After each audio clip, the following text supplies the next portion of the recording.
আসসালামু আলাইকুম রহমতুল্লাহি ওবরাকাতুহ। আলহামদুলিল্লাহি ওয়াহদা ওয়াসসালাতু ওয়াসসালামু আলা মান লা নাবিয়্যা বা'দা ওয়া আলা আলিহি ওয়া সাহবিহি ওয়া মাওয়ালা। সম্মানিত ভাই ও বোনেরা, আমাদের ধারাবাহিক কোরআনে কারিমের তাফসিরে যে সূরা থেকে আমাদের ধারাবাহিক তাফসির চলছে সেই সূরাটির নাম হলো সূরা বানী ইসরাঈল, আর এই সূরার আরেক নাম হলো সূরা আল ইসরা। সূরা বানী ইসরাঈলের ৯৫ নম্বর আয়াতে কারিমা পর্যন্ত আমরা গত তাফসিরে আলোচনা করেছি। আজকে সূরা বানী ইসরাঈলের ৯৬ নম্বর আয়াতে কারিমা থেকে আমাদের তাফসির হবে ইনশাআল্লাহ।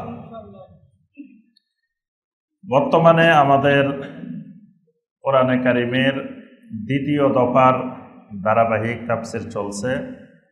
আজকে দ্বিতীয় দফার তাফসিরে সূরা বানী ইসরাঈলের ৬ষ্ঠ পর্বের তাফসির হবে ইনশাআল্লাহ। সূরা বানী ইসরাঈলের আলোচ্য বিষয়, সূরা বানী ইসরাঈলের বিভিন্ন বিষয়ভিত্তিক যে আলোচনাগুলো আমরা ইতিপূর্বে ভূমিকায় আলোচনা করেছি, পরবর্তীতে তাফসিরেও আমরা আলোচনা করেছি।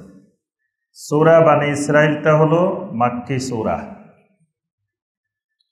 সুতরাং এই সূরার মধ্যে বেশিরভাগ অংশ জুড়ে আল্লাহ রাব্বুল আলামিন আল্লাহ সুবহানাহু ওয়া তাআলার পরিচয়, আল্লাহ সুবহানাহু ওয়া তাআলার তাওহীদ, আখিরাতের বিশ্বাস, নবী সাল্লাল্লাহু আলাইহি ওয়াসাল্লামের রিসালাত কেন্দ্রিক কাফের মুশরিকদের যে সকল সন্দেহ, অবিশ্বাস, প্রশ্ন, সেসব বিষয়ে আল্লাহ রাব্বুল আলামিন জবাব দিয়েছেন।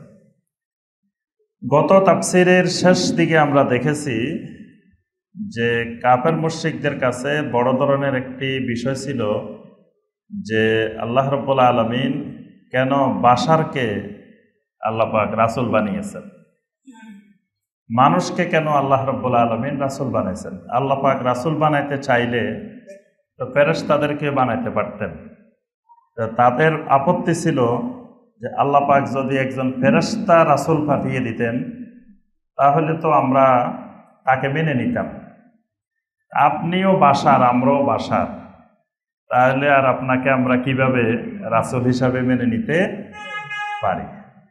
আল্লাহ সুবহানাহু ওয়া তাআলা এর জবাবে বলছেন, রাসূল আপনি বলেন, জমিনে যারা বসবাস করে এরা সবাই বাশার। জমিনে কোনো মালাক, কোনো ফেরেশতা বসবাস করে না। তো জমিনে যদি ফেরেশতারাই বসবাস করত তাহলে আমি আকাশ থেকে ফেরেশতা রাসূল বানিয়ে পাঠাইতাম। যেহেতু মানুষের জন্যই নবী, মানুষের জন্যই রাসূল, এই জন্য আমি আল্লাহ মানুষ নবী, মানুষ রাসূলই তোমাদের কাছে পাঠিয়েছি। কারণ ফেরেশতা রাসূল পাঠাইলে তখন মানুষ বলবে যে উনি তো ফেরেশতা, উনি যা করতে পারবে আমরা কি তা করতে পারবো? আমরা মানুষ। ফেরেশতারা আকাশে উঠতে পারে, আমরা কি উঠতে পারিনি? ফেরেশতারা এক মুহূর্তে কোথায় কোথায় চলে যায়, আমরা তো পারি না। ফেরেশতারা বিভিন্ন আকৃতি ধারণ করতে পারে, আমরা তো বিভিন্ন আকৃতি ধারণ করতে পারি না। তাহলে আমাদের খাওয়া দাওয়া লাগে, ঘুমাইতে হয়, আমাদের কত কাজ, আমাদের স্ত্রী আছে, ছেলে মেয়ে আছে, পরিবার আছে, ওনার কি কিছু আছে না? তাহলে তখন দুনিয়ার মানুষ আপত্তি উত্থাপন করত যে রাসূল যা করতে পারেন আমরা তা করতে পারবো না, এগুলো আমাদের পক্ষে সম্ভব না। আল্লাহ রাব্বুল আলামিন যেহেতু মানুষের জন্যই নবী, মানুষের জন্যই রাসূল, এজন্য আল্লাহ রাব্বুল আলামিন একজন মানুষকেই নবী বানিয়েছেন, রাসূল বানিয়েছেন, যাতে মানুষ এই আপত্তি উত্থাপন করতে না পারে যে আমাদের পক্ষে এগুলা সম্ভব না, আমরা এগুলা পারবো না। এরপরে আল্লাহ রাব্বুল আলামিন নবী সাল্লাল্লাহু আলাইহি ওয়াসাল্লামকে বলেন, আসলে আপনি যত জবাবেই দেন, যতই বুঝান, সবই কিন্তু তারা বুঝে, জানে, এগুলা হলো না মানার জন্য একটা অজুহাত। সুতরাং আপনি সর্বশেষ জবাব তাদেরকে এটা দিয়ে বিদায় নেন, বলেন যে আর কথাবার্তা বেশি দরকার নাই, তোমাদের সাথে আমার সাথে এটাই সর্বশেষ কথা, এটাই সর্বশেষ ফয়সালা। সেটা কি? কুল কাফা বিল্লাহি শাহিদাম বাইনি ওয়া বাইনাকুম ইন্নাহু কানা বিইবাদিহি খাবীরাম বাসীরা। রাসূল আপনি বলেন, কাফা বিল্লাহ, আমার আল্লাহই যথেষ্ট, আমার আল্লাহই যথেষ্ট। শাহিদাম বাইনি ওয়া বাইনাকুম, আমার মাঝে আর তোমাদের মাঝে সাক্ষী হিসাবে, সাক্ষ্যদাতা হিসাবে একমাত্র আল্লাহ রাব্বুল আলামিনই যথেষ্ট। ইন্নাহু কানা বিইবাদিহি খাবীরাম বাসীরা, অবশ্যই আমার আল্লাহ তার বান্দাদের সকল বিষয়ে খবর রাখেন এবং সব কিছু তিনি দেখেন। সুবহানাল্লাহ। এটা আল্লাহ রাব্বুল আলামিন নবী সাল্লাল্লাহু আলাইহি ওয়াসাল্লামকে বলে তার উম্মতদেরকেও শিখাই দিয়েছেন। যখন আপনি কোনো মানুষের কাছে তাওহীদের দাওয়াত পেশ করলেন, কিন্তু সেই তাওহীদের দাওয়াত মানতে চায় না, বুঝতে চায় না, সে উল্টা আরো বিভিন্ন ধরনের প্রশ্ন উত্থাপন করে, মানে তার আর হেদায়েতের সম্ভাবনা নাই। এরকম কিছু মানুষ দেখবেন, মানে আল্লাহ পাক এত গোমরা করে দিছে যে আল্লাহ পাক চাইলে তাকে যে কোনো সময় হেদায়েত করতে পারেন, কিন্তু আমার আপনার দৃষ্টিতে মনে হয় যে এই লোকের আর হেদায়েতের সম্ভাবনা, গোমরাহির এমন পর্যায়ে চলে গেছে, এত দূর থেকে আর ফিরে আসা যাবে না, দলালাম বাঈদা, অনেক দূরে চলে গেছে। তখন তার সাথে আর ঝগড়াঝাটি না করে, কথাবার্তা না বলে এটাই বলে দিবেন, কাফা বিল্লাহি শাহিদাম বাইনি ওয়া বাইনাকুম, তোমার মাঝে আমার মাঝে, তোমাদের মাঝে আর আমার মাঝে সর্বশেষ আল্লাহই সাক্ষ্য হিসেবে যথেষ্ট। আল্লাহই ফয়সালা করবেন, তোমার বিচারও আল্লাহ করবেন, আমার বিচারও আল্লাহ করবেন, এবং আল্লাহর দরবারে যেদিন আমিও দাঁড়াবো তুমিও দাঁড়াবা, সেই দিন আল্লাহ ফয়সালা করে দিবেন। বাস, এর বাইরে আর কিছু দরকার নাই। তুমি তোমার মতো থাকো, আমি আমার মতোই থাকি। ইন্নাহু কানা বিইবাদিহি খাবীরাম বাসীরা। আল্লাহ রাব্বুল আলামিনের সিফাতগুলো আল্লাহ পাক জোড়া জোড়া ব্যবহার করেন। কোরআনে কারিমের মধ্যে দেখবেন বেশিরভাগ জায়গায় আল্লাহর সিফাতগুলো, আল্লাহর নামগুলো জোড়া জোড়া আসছে, দুইটা একসাথে বলেন আল্লাহ পাক, একটা বলেন কম জায়গায়, কিন্তু বেশিরভাগ দেখবেন ওয়াল্লাহু আলিমুন হাকিম, আলিমুন হাকিম, দুইটা একসাথে।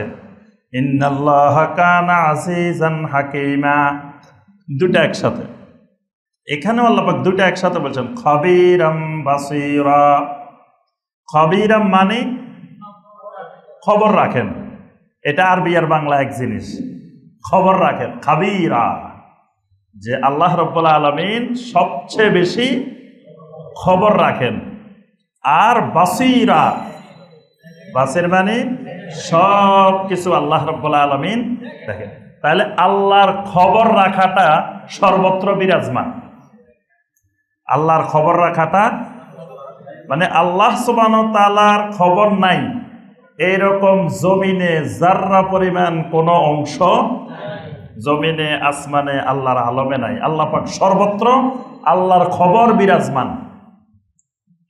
আল্লাহ রাব্বুল আলামিনের দৃষ্টি, বাসার সর্বত্র বিরাজমান। আল্লাহর দৃষ্টির বাহিরে কারো পক্ষে কিছু করা বলা সম্ভব না।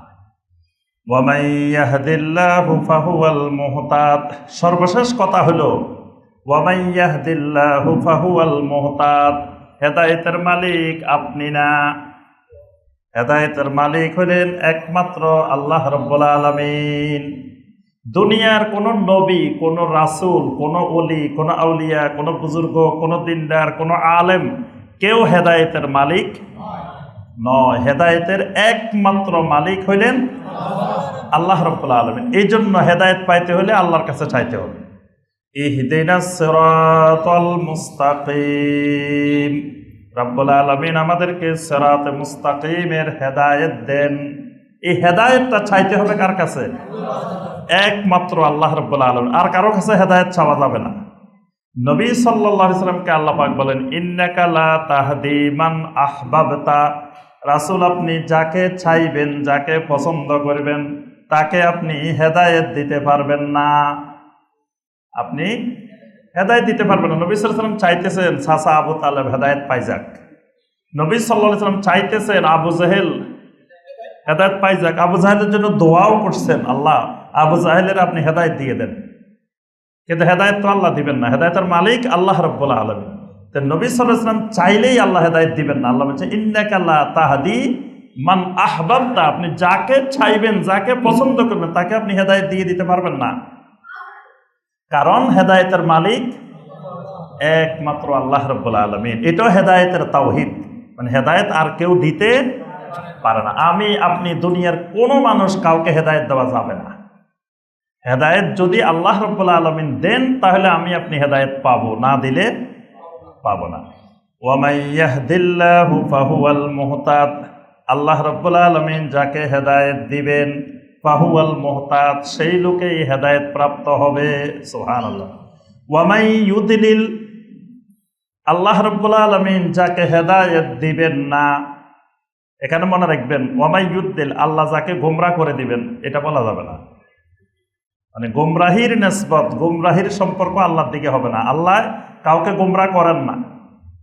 বান্দা নিজে যখন গোমরাহ হয়ে যায় আল্লাহ তখন তাকে হেদায়েত থেকে বঞ্চিত করেন। সে হেদায়েতের যোগ্যতা হারিয়ে ফেলে, মানে হেদায়েতের যোগ্যতা হারাই ফেলছে, তার কাছে হেদায়েতের যোগ্যতা নাই, তাতে হেদায়েত দিবেন কিভাবে? হেদায়েতের পাত্রটা তো আগে হেদায়েতের যোগ্য হইতে হবে। আপনি এমন একটা গ্লাস আনছেন যে গ্লাসের নিচে দিয়ে পানি পড়ে যায়, তা আপনি যত পানি দিবেন, পানি দিয়ে লাভ হইব কি? এটার মধ্যে তো পানি থাকবে না, এটা তো পানি রাখার যোগ্যই না। এখন হেদায়েতের যোগ্য হইতে হবে, তারপরে না আল্লাহ হেদায়েত দিবেন। হেদায়েতের যে যোগ্যতাই হারাই ফেলবে আল্লাহ পাক তাকে হেদায়েত দিবেন না। এই জন্য দেখেন সূরা আল ফাতিহার মধ্যে একটু গভীরভাবে লক্ষ্য করলে দেখবেন আল্লাহ পাক বলতেছেন, আমাদেরকে শিখাই দিচ্ছেন ইহদিনাস সিরাতাল মুস্তাকিম। রব্বুল আলামিন আমাদেরকে সিরাতে মুস্তাকিমের হেদায়েত দিয়ে দেন। সিরাতাল্লাযীনা আন'আমতা আলাইহিম, ওই সিরাত, ওই রাস্তা যাদেরকে আপনি নিয়ামত দিয়েছেন তাদের রাস্তা। আন'আমতা, আপনি যাদেরকে নিয়ামত দিয়েছেন, সরাসরি নিয়ামতের সম্পর্কটা কার দিকে? আল্লাহর দিকে। আপনি যাদেরকে নিয়ামত দিয়েছেন। আচ্ছা, এরপরের বাক্যে আসেন, গায়রিল মাগদুবি আলাইহিম ওয়ালাদ-দাল্লিন। গায়রিল মাগদুবি আলাইহিম, তাদের রাস্তা না যারা গজব প্রাপ্ত হয়েছে, যারা গজব প্রাপ্ত হয়েছে। বলা হয় না গায়রাল্লাযীনা গাদাবতা আলাইহিম, তাদের রাস্তা না যাদেরকে আপনি গজব দিছেন, এটা কিন্তু বলা হয় নাই। বলা হয়েছে মাগদুবি আলাইহিম, যারা গজব প্রাপ্ত হয়েছেন, মানে আল্লাহ গজব দিতে চান নাই, তারা গজবের যোগ্য হয়ে গেছে। গজব নিজেরাই ডেকে আনছে, আল্লাহ ইচ্ছা করে গজব দেন নাই। এই জন্য আল্লাহ গজবের সম্পর্কটা আল্লাহর দিকে করেন না, কিন্তু নিয়ামতের সম্পর্কটা আল্লাহর দিকে করছেন। আপনি যাদেরকে নিয়ামত দিছেন, কিন্তু আপনি যাদেরকে গজব দিছেন এটা বলা হয় না। গায়রিল মাগদুবি আলাইহিম, যারা গজব প্রাপ্ত হয়েছে। ওয়ালাদ-দাল্লিন, যারা গোমরাহ হয়ে গেছে। বলা হয় নাই আপনি যাদেরকে গোমরাহ করে দিছেন, এটা বলা হয়। মানে নিয়ামতের সম্পর্কটা সরাসরি আল্লাহ রাব্বুল আলামিনের দিকে, কিন্তু গজবের সম্পর্কটা, দলালার সম্পর্কটা, গোমরাহির সম্পর্কটা আল্লাহ পাক নিজের দিকে করেন নাই। এজন্য এখানে মুফাসসিরিন কেরাম বলছেন মাগদুবি আলাইহিম বলে ইহুদিদেরকে বোঝানো হয়েছে, আর দাল্লিন বলে নাসারাদেরকে, মুশরিকদেরকে বোঝানো হয়েছে। তো এখানে গজব প্রাপ্ত বলতে ইহুদিরা, বানি ইসরায়েল, এদের উপর আল্লাহ পাক অনেক গজব নাযিল করেছেন বিভিন্ন সময়। আর দাল্লিন বলতে নাসারারা, তারা শিরকের কবলে নিমজ্জিত হয়ে দাল্লিন হয়ে গেছে, নিজেরা গোমরাহ হয়ে গেছে। আর ইব্রাহিম আলাইহিস সালামের তাওহীদি দ্বীনের মধ্যে, তাওহীদি মিল্লাতের মধ্যে আরবের মুশরিকেরা শিরিক ঢুকায়, বেদাত ঢুকায়, তারা নিজেরা গোমরাহ হয়ে গেছে। এজন্য শিরিকের ব্যাপারে আল্লাহ পাক বলছেন ওয়া মান ইউশরিক বিল্লাহি ফাকাদ দাল্লা দালালাম বাঈদা, যারা আল্লাহর সাথে শিরিক করে তারা গোমরাহির অনেক দূরে চলে গেছে, দালালাম বাঈদা। তাহলে এই কারণে যেখানে আসবে ওয়া মান ইউদ্লিল, আল্লাহ যাকে গোমরাহ করেন, অর্থটা আল্লাহ যাকে গোমরাহ করেন হবে না। অর্থ হবে কি? আল্লাহ যাকে হেদায়েত না দেন, ফালান তাজিদা লাহুম আউলিয়া মিন দুনিহি, তাহলে আপনি আল্লাহকে ছাড়া তাকে হেদায়েত দেওয়ার জন্য কোনো অভিভাবক, কোনো ওয়ালি আপনি খুঁজে পাবেন না। মানে আল্লাহ যাদেরকে হেদায়েত দিবেন না, পৃথিবীতে আল্লাহর জমিনে আসমানে এমন কোনো অভিভাবক, এমন কোনো বন্ধু, এমন কোনো আউলিয়া খুঁজে পাবেন না যিনি তাকে হেদায়েত দিয়ে দিতে পারেন। সূরা আল কাহাফের 17 নম্বর আয়াত, ওই আয়াতে কারিমের তাফসির এই আয়াত। কোরআনে কারিমের এক আয়াত আর এক আয়াতের তাফসির, তাফসিরুল কোরআন বিল কোরআন। আল্লাহ পাক এক আয়াতে সংক্ষেপে বলেন, আর এক আয়াতে কথাটা বিস্তারিত বলেন। তো ওখানে আল্লাহ কি বলছেন? মাই ইয়াহদিল্লাহু ফাহুয়াল মুহতাদ ওয়া মাই ইউদ্লিল ফালান তাজিদা লাহুম ওয়ালিয়্যাম মুরশিদা, ফালান তাজিদা লাহু ওয়ালিয়্যাম মুরশিদা। এই আয়াতে কারিমার জঘন্য মারাত্মক বিকৃত ব্যাখ্যা আমাদের বাংলাদেশের বড় বড় পীর মাশায়েখরা, বড় বড় আলেমেরা, যারা জনগণের কাছে বিরাট কিছু, তারা এই আয়াতে কারিমার জঘন্য মারাত্মক বিকৃত ব্যাখ্যা মানুষের কাছে তুলে ধরে। মানুষ যদি বুঝতো আল্লাহর কোরআন, তাহলে এই মানুষগুলা দেখে কি করত? অথচ এই মানুষগুলোর মানে আল্লাহর ওলি মনে করে। যারা কোরআনের ব্যাখ্যা নিজের মন মতো, পছন্দ মতো ব্যাখ্যা করে, তাদেরকে সমাজের মানুষ কি মনে করে? আল্লাহর ওলি মনে করে। অথচ তারা আল্লাহর কোরআনকেও নিজের মন মতো ব্যাখ্যা করতে এরকম দুঃসাহস দেখায়, বিকৃত ব্যাখ্যা কোরআনে কারিমে, যেটা কাফের মুশরিকরাও সাহস করে না।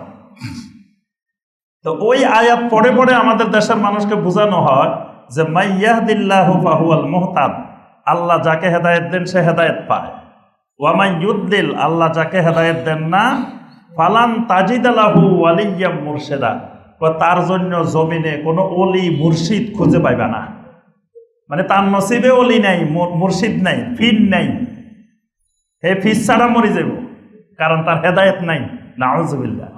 আরো ব্যাখ্যা করে কেমনে? কয় খানা আছে, প্লেট আছে, প্লেট নাই, খানা নাই। যার সামনে প্লেট আছে তার সামনে কি আছে?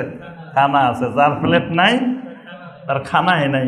যার পীর আছে তার হেদায়েত আছে, যার পীর নাই। নাউযুবিল্লাহ। তাহলে সাহাবায়ে কেরামরা হেদায়েত পায় নাই, হেদায়েত ছাড়া দুনিয়া থেকে চলে গেছে। সাহাবায়ে কেরামদের পীর কে? সাহাবায়ে কেরামদের পীর মুরিদ ছিল? থাকলে তো কোরআন হাদিসে পীর মুরিদ শব্দই আসতো না? আচ্ছা, কেউ কেউ বলেন যে না, সাহাবায়ে কেরামের পীর তো আল্লাহ রাসূল সাল্লাল্লাহু আলাইহি ওয়াসাল্লাম। তো সাহাবায়ে কেরামের মুরিদান কারা? তারা কোন তরিকার কামেল, কোন তরিকায় মানুষের মুরিদ বানাইতেন? চিশতিয়া, কাদেরিয়া, নকশবন্দিয়া, মুজাদ্দিদিয়া, এসব তরিকা। তাহলে সাহাবায়ে কেরামের মুরিদান কারা? ইমাম আবু হানিফা রাহমাতুল্লাহ আলাইহির পীর সাহেব কে? ইমাম আবু হানিফা রাহমাতুল্লাহ আলাইহির মুরিদান কারা? তাহলে তারাও তো হেদায়েত পায় নাই, কারণ পীর নেই, হেদায়েত নেই। পীর পায় নাই, হেদায়েত পায় নাই। আল্লাহর কোরআনের কত জঘন্য মারাত্মক বিকৃত ব্যাখ্যা। আল্লাহ পাক সেখানে বলছেন, আল্লাহ পাক যদি কাউকে হেদায়েত না দেন, তার হেদায়েতের জন্য জমিনে কোনো বন্ধু, অভিভাবক বা রাস্তা দেখাবে এইরকম কোন ব্যক্তি আল্লাহ ছাড়া জমিনে না আর কেউ নাই। এখানে ওলি মানে আল্লাহ, মুর্শিদ মানে আল্লাহ, কোনো ব্যক্তি না, কোনো মানুষ না। মানে আল্লাহই হলেন একমাত্র ওয়ালি। আল্লাহু ওয়ালিয়্যুল্লাযীনা আমানু, আল্লাহ ইমানদারদের ওয়ালি, বন্ধু। সুতরাং সে আল্লাহকে ছাড়া কোনো ওলি খুঁজে পাবে না। মুর্শিদা, মুর্শিদ হলেন আল্লাহ। আল্লাহ মানুষকে রাস্তা দেখান, হেদায়েতের রাস্তা দেখান, আল্লাহ হেদায়েত দেন। মানে আল্লাহ ছাড়া সে আর কোনো ওলি মুর্শিদ কাউকে খুঁজে পাবে না যে তাকে হেদায়েত দিয়ে দিবে। তাহলে যদি ওলি মুর্শিদ মানে পীর হয়, তা আল্লাহ পাক এখানে বলে দিচ্ছেন যে পীরের কাছে গেলে কোনো হেদায়েত পাবে না। তাদের ব্যাখ্যা অনুযায়ী যদি ওলি মুর্শিদ মানে পীর হয়, তা আল্লাহ পাক বলে দিচ্ছেন খবরদার, তাদের কাছে গেলে কোনো হেদায়েত পাইবে না, কারণ হেদায়েত তো আমি আল্লাহ দিয়েছি, সুতরাং তাদের কাছে যাইও না। এই কথাই আল্লাহ পাক তাদের ব্যাখ্যা অনুযায়ী সেখানে আল্লাহ পাক বলে দিয়েছেন। ওই আয়াতে কারিমার ব্যাখ্যা হলো এই আয়াতটা সূরা বনী ইসরাঈলের আপনার ৯৭ নম্বর আয়াত। এখানে আল্লাহ বলেছেন ওয়া মান ইয়াহদিল্লাহু ফাহুয়াল মুহতাদ, যাকে আল্লাহ রাব্বুল আলামিন হেদায়েত দিবেন সেই হেদায়েত প্রাপ্ত হবে। ওয়া মান ইউদ্দিল, যাকে হেদায়েত দিবেন না, ফালান তাজিদা লাহুম, আপনি তাদের জন্য পাবেন না আউলিয়া মিন দুনিহি, আল্লাহ সুবহানাহু ওয়া তাআলাকে ছাড়া আর কোনো অভিভাবক যে তাদেরকে হেদায়েত দিয়ে দিবে, এরকম কোনো অভিভাবক, কোনো বন্ধু আসমান জমিনে খুঁজে পাওয়া যাবে না। ওয়া নাহশুরুহুম ইয়াওমাল কিয়ামাতি আলা ওয়ুজুহিহিম উমিয়ান ওয়া বুকমান ওয়া সুম্মা, কিয়ামতের দিন তাদেরকে আমি একত্রিত করব। নাহশুরুহুম, তাদেরকে একত্রিত করব। এজন্য হাসরের ময়দান বলা হয়, হাসর বলা হয়। হাসর মানে একত্রিত করা। আল্লাহ রাব্বুল আলামিন সকল মানুষকে, সকল মাখলুককে এখানে একত্রিত করবেন, এই জন্য এটা হাসরের ময়দান, একত্রিত হওয়ার ময়দান। ইয়াউমাল কিয়ামাতে, কিয়ামতের দিন তাদেরকে যখন আমি একত্রিত করব, আলা ওয়ুজুহিহিম, উফুট করে চেহারার উপরে, মুখের উপরে একত্রিত করব। উমিয়ান, তাদেরকে অন্ধ বানিয়ে। বুকমান, বধির বানিয়ে, কথা বলতে পারবে না, চোখে দেখবে না। ওয়াসুম্মান, কানে শুনবে না। অন্ধ হয়ে, বোবা হয়ে, বধির হয়ে উফুট করে কিয়ামতের দিন আমি তাদেরকে একত্রিত করব। কেন? কারণ পৃথিবীতে হেদায়েত পাওয়ার জন্য আমি আল্লাহ অনেক উপকরণ জমিনে দিয়ে দিছি, কিন্তু এই চোখ দিয়ে সে হেদায়েতের উপকরণ দেখে নাই, এই কান দিয়ে সে কোরআনে কারিমের বাণী, হেদায়েতের বাণী শুনে নাই, এই জবান দিয়ে সে হেদায়েত পাওয়ার জন্য কোনো দোয়া আল্লাহর কাছে করে নাই, চেষ্টা করে নাই। এই জন্য আল্লাহ রাব্বুল আলামিন তাকে অন্ধ বানিয়ে, বধির বানিয়ে, বোবা বানিয়ে কিয়ামতের ময়দানে তুলবেন। মাওয়াহুম জাহান্নাম, তাদের ঠিকানা, তাদের আশ্রয়স্থল হবে জাহান্নাম। কুল্লামা খাবাত জিদনাহুম সাঈরা, যখনই কমে আসবে, যখনই একটু আগুন কমে আসবে, কুল্লামা খাবাত মানে জ্বলতে জ্বলতে যখন আগুন একটু তেজ কমে যাবে, জিদনাহুম সাঈরা, আমি আল্লাহ তার উত্তপ্ততা আরো বাড়াই দেব। নাউযুবিল্লাহ, আল্লাহ রাব্বুল আলামিন শুধু বাড়াই দিবেন, কমে আসবে আর বাড়াই দিবেন, কমে আসবে আর বাড়াই দিবেন। আল্লাহ পাক আমাদের সবাইকে এই জাহান্নাম থেকে আল্লাহ পাক রক্ষা করুন।